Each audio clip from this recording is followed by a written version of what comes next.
Hello everyone, welcome to Economics by Dipankar। सो आज के इस वीडियो में हम लोग डिस्कस करेंगे इस बार जो इकोनॉमिक्स का एमए का एंट्रेंस एग्ज़ाम हुआ था, तो उसी के बारे में फॉर्मेट के बारे में थोड़ा-सा एनालिसिस कर लेंगे कि किस-किस टॉपिक से। एक तो हम लोग ये देख लेंगे इन टर्म्स ऑफ टॉपिक्स, तो इसमें देख लेंगे कि किस-किस टॉपिक से कितने क्वेश्चंस आए थे और दूसरा देख लेंगे कि जो क्वेश्चंस पूछे गए थे वो अलग-अलग फॉर्मेट में कितने क्वेश्चंस थे। सो आज के इस वीडियो में हम लोग एग्ज़ैक्टली क्वेश्चंस के बारे में नहीं डिस्कस करेंगे।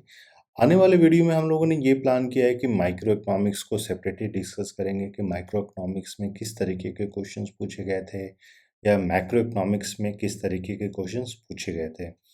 आज के इस वीडियो में हम लोग सिर्फ ये देख लेंगे कि फॉर्मेट क्या था और स्ट्रक्चर क्या था। जो टोटल 75 क्वेश्चंस पूछे गए थे, उस क्वेश्चन का कंपोजिशन क्या था, उस और इस हिसाब से फिर हम लोग अपने प्लानिंग को स्टार्ट कर सकते हैं, प्रिपरेशन को स्टार्ट कर सकते हैं।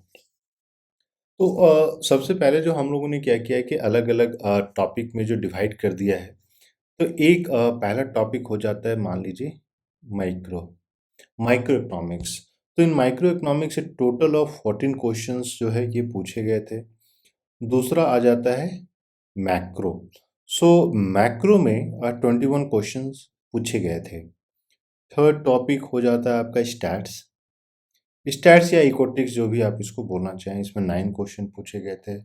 मैथ्स मैथ्स में भी आपके 9 क्वेश्चन पूछे गए थे। इंटरनेशनल में भी आपके 9 क्वेश्चन पूछे गए थे इंटरनेशनल इकोनॉमिक्स में।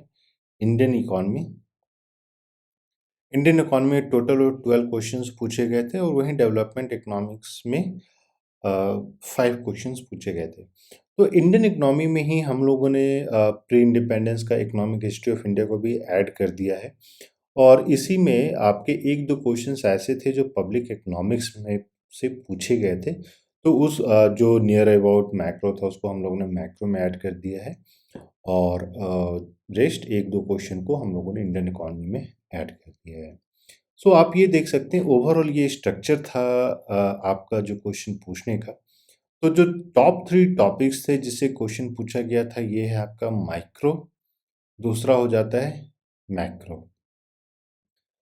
थर्ड नंबर पे आप बोल सकते हैं Indian economy. Indian economy. So Indian economy का जो क्वेश्चन पूछने का तरीका था, आप ये देखिएगा कि काफ़ी ज़्यादा सिंपल था। इसमें मैच द फॉलोइंग के रूप में क्वेश्चंस पूछे गए थे, स्कीम्स के बारे में क्वेश्चन पूछे गए थे। तो इंडियन इकोनॉमी को यूजुअली जिस तरीके से हम लोग प्रिपरेशन करते हैं, थोड़ा-सा चेंज करना पड़ेगा। चेंज इन द सेंस कि यूजुअली इस टाइप के जैसे क्वेश्चंस पूछे गए थे, वो कहीं पे भी पार्टिकुलर या सिंगल बुक में आपको नहीं मिलेगा। तो इसको कहीं न कहीं रिगरसली हम लोग को खुद से प्रिपेयर करना पड़ेगा और जब हम लोग इंडियन इकोनॉमी के क्वेश्चन को डिस्कस करेंगे, तो आपको वो सारी चीज़ें क्लियर हो जाएगी। बाकी मैक्रो और मैक्रो के वो सारे माइक्रो मैक्रो दोनों स्टैंडर्ड क्वेश्चन थे। किसी भी एक आप स्टैंडर्ड जो अंडरग्रेड के बुक होते हैं, जो कोर्स बुक होता है, आप उसको पिक कीजिएगा, तो वो सारा कुछ कवर हो जाएगा। लेकिन एसेंशियली वो बुक लिस्ट हम लोग सेपरेटली डिस्कस करेंगे। तो इन तीनों टॉपिक को अगर आप मिला देते हैं तो 14 हो जाता है, 21 हो जाता है, 12 हो जाता है, 7, 2, 1, 3, 1, 4, 1, 5, यानी आउट ऑफ आप ये देखते हैं, जो 75 क्वेश्चन पूछा गया था उसमें 57 क्वेश्चन ये सिर्फ 3 टॉपिक से था। तो एक चीज़ तो क्लियर हो गया है कि अगर आप लोग सीयूईटी के लिए प्रिपरेशन कर रहे हैं, तो हम लोगों का डायरेक्शन क्या होना चाहिए? कौन-कौन से ऐसे टॉपिक है जिससे कि हम लोगों को अपना स्टार्ट करना चाहिए, ठीक है? और बाकी सॉरी, ये आपका 57 नहीं है, 47 है, इसीलिए मुझे थोड़ी-सी कन्फ्यूज़न हो गई, सॉरी। तो 45 को 75 क्वेश्चन में 47 क्वेश्चन जो है आप ये मान के चलिए कि सिर्फ 3 टॉपिक से आ जा रहा है। यानी आप ये बोल सकते हैं कि 2/3 जो क्वेश्चंस आ रहे हैं, वो सिर्फ 3 टॉपिक से आ रहा है, तो ये 3 टॉपिक मोस्ट इम्पोर्टेंट हो जाता है। अब आते हैं in terms of structure of question कि फॉर्मेट ऑफ क्वेश्चन। तो इसमें हम लोगों ने देखा है कि सिंपल एमसीक्यू बेस्ड, इनफैक्ट 75 सारे 75 क्वेश्चंस एमसीक्यू थे। लेकिन सिंगल स्टेटमेंट टाइप क्वेश्चन है जिनके 4 ऑप्शंस होते हैं। For example reverse currently the reverse repo rate of India is या सेट बाय आरबीआई इज, तो ये एक सिंपल तरीके का क्वेश्चन हो जाता है। तो इन राउंड 46 जो है आपके ये सिंपल स्टेटमेंट वाले क्वेश्चन थे। अब ये तो मैंने वन वर्ड का ऑप्शन दे दिया, इसमें लॉन्ग ऑप्शंस भी हो सकते हैं। फॉर एग्जांपल मान लीजिए cross plasticity of demand in case of inferior goods क्या होगा? तो उस तरीके से भी क्वेश्चंस पूछे जा सकते हैं। दूसरा ये हम लोगों ने देखा कि असर्शन एंड रीजन जो है, ये टोटल 5 पूछे गए थे। मैच मैथ्स टाइप के क्वेश्चन जो हैं ये 10 पूछे गए थे। Multiple statement multiple statement for example किसी भी टॉपिक को आप उठा सकते हैं। फॉर एग्जांपल किसी स्कीम को उठा लीजिए, फॉर एग्जांपल जैम जो स्कीम है, जनधन मोबाइल, ठीक है?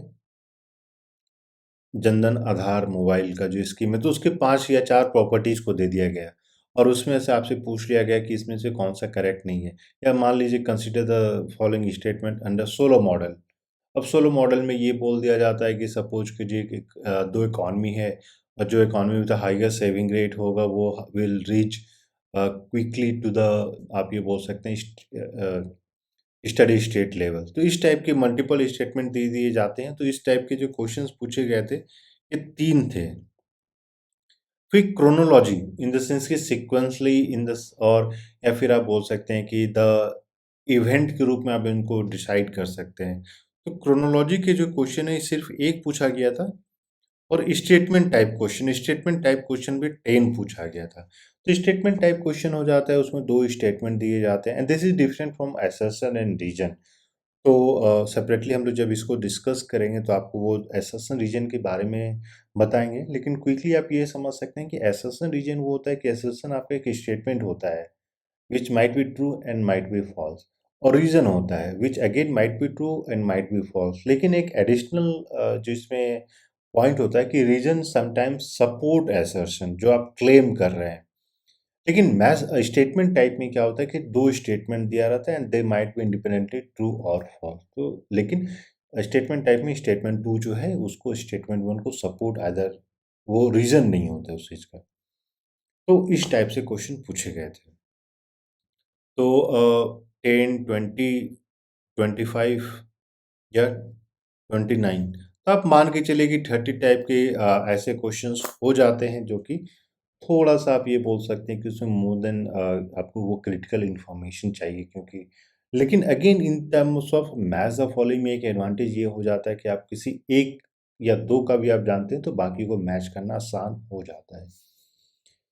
तो हम लोगों ने सोचा कि एक बार आपके साथ ये चीज़ डिस्कस कर लिया जाए, और जितने भी ऐसे स्टूडेंट हैं जो अगले साल के लिए प्रिपरेशन कर रहे हैं, तो मैं आपको बता दूं कि हम लोग के द्वारा जो ऑनलाइन क्लासेस स्टार्ट किया जाएगा, ऑनलाइन क्लासेस के साथ साथ study material, question bank, test series, previous paper solve, सब कुछ आपको प्रोवाइड किया जाएगा। इसके लिए आपको कॉल करना है ऑन द नंबर 8448878849 पे, और सेपरेटली हम लोग सिलेबस, बुक लिस्ट सबके बारे में भी डिस्कस करेंगे। तो इसके अलावा आपके पास और कोई क्वेश्चन है तो आप लोग कॉल या मैसेज कर सकते हैं, या वीडियो के कमेंट में भी जाके कमेंट कीजिए, सो दैट कि हम लोग आपके जो क्वेरीज हैं उसको क्लैरिफाई कर सकें। और इसके साथ ही मैं आप लोगों को बता दूं कि अगर आप लोगों ने टेस्ट अभी तक चैनल को सब्सक्राइब नहीं किया तो प्लीज़ सब्सक्राइब कर लें और नोटिफिकेशन बेल भी दबा लें, सो दैट जो भी लेटेस्ट अपडेट आता है वो सारा आप लोगों के साथ शेयर किया जाएगा। Thank you and we wish you all the